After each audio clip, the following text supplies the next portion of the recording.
Cleveland's practice field didn't just buzz that morning. It pulsed like the center of a thunderstorm ready to break loose. Reporters crowded the sidelines, eyes darting toward one spot, one man, one name that had turned Berea into ground zero for the NFL's next quarterback controversy. Joe Flacco was gone, shipped out like yesterday's headline. The locker room still smelled like tension, the echoes of his departure lingering in the air. But all that silence shattered the moment Shadur Sanders stepped onto the field. It wasn't about the cleats or the crisp orange helmet gleaming in the Ohio sun. It was about the weight he carried. The son of a legend, the face of the future. And as the huddle broke and he lined up for his first snap, everything changed. The chatter along the sideline died instantly. Kevin Stefanski, the head coach who's been walking on eggshells since the season began, stood motionless, arms crossed, lips tight, and eyes locked on his rookie quarterback. You could feel it even through the camera lenses. That mix of curiosity and dread that hits when something historic is unfolding right in front of you. And then it happened. The snap, the drop back, the throw. One clean surgical motion. The football sliced through the cold Cleveland air like a rocket. Jerry Jeudy spun on his route, reached out, and the ball hit him perfectly in stride. No hesitation, no wobble, just poetry in motion. For a heartbeat, the field went silent. Then came the murmurs, soft at first, then rising. Myles Garrett dropped his helmet mid-conversation. Even the defensive coaches stopped barking. It was one of those rare moments when time seems to stop, and everyone in the building knows they've just witnessed something special. Stefanski's expression told the story before he said a word. His eyes widened, and his grip on the clipboard tightened like he was holding onto control itself. That throw wasn't supposed to happen. Not yet. Not from QB2. But here was Shedeur, rewriting the script before the ink was even dry. Within minutes, the buzz left the field and hit the phones. Beat reporters started tweeting. Clips of the throw hit social media faster than the ball had hit Jeudy's hands. Shadur Sanders takes over Berea, one post read. Future of Cleveland begins today, said another. It wasn't just a good throw, it was a declaration.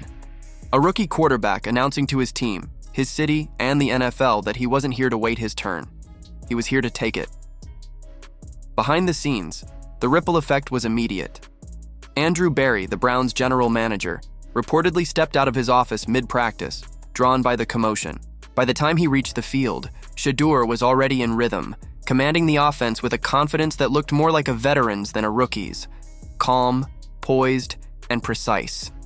Dylan Gabriel, the recently anointed QB1, tried to keep his composure, but it was clear the shift in energy rattled him. His jaw tightened, his throws looked forced, and the comparison became impossible to ignore. The tension between the two quarterbacks hung thick in the air, the kind that doesn't need words to be understood. Stefanski called the offense together, trying to reassert control. His tone was calm, but his body language betrayed him. The room knew what he was thinking. One throw just changed everything. In the days that followed, Cleveland couldn't stop talking about it. Sports radio went nuclear. Headlines blared across screens from ESPN to local talk shows. Shadur Sanders steals the show. QB battle erupts in Berea. Every highlight reel ran that single throw on repeat. Stephen A. Smith called Shedeur the spark Cleveland's been praying for. Skip Bayless, never one to hold back, demanded to know why Stefanski hadn't named him the starter already. It didn't matter that it was only practice. Narratives don't wait for permission. Inside the locker room, the storm only grew. Players picked sides, though few admitted it out loud. Some leaned toward Gabriel, the steady hand, the guy who followed orders. But others, especially the younger core, gravitated toward Shedeur. They saw the same thing fans did: the swagger, the fire, the calm that only true leaders have. One veteran reportedly told a local reporter, "That kid's got that it factor." Stefanski tried to play it cool during media availability, calling it healthy competition. But everyone knew that was just PR talk. You can't contain momentum once it starts rolling downhill. And Shedeur's was gaining speed. Every practice after that felt different. He wasn't just another rookie trying to earn snaps. He was the gravitational pull of the entire organization. The following day, the Browns' practice field looked more like a film set. Cameras multiplied, drones hovered, and reporters lined up shoulder to shoulder. Gabriel opened the session as QB1, but the whispers started when Shedeur's reps doubled. Receivers like Jerry Jeudy and Amari Cooper lingered around him between drills. Even defensive stars like Garrett threw playful jabs, testing him, feeling him out. And Shedeur didn't flinch.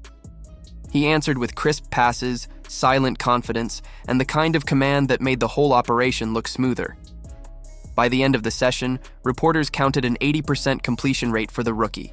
Laser accuracy, no turnovers, and a few highlight throws that drew audible gasps from the sideline. You could almost hear the narrative writing itself. Cleveland wasn't just witnessing development, they were watching a takeover. Meanwhile, Dylan Gabriel's composure began to crack. Missed reads, overthrown balls, and mounting frustration told the story.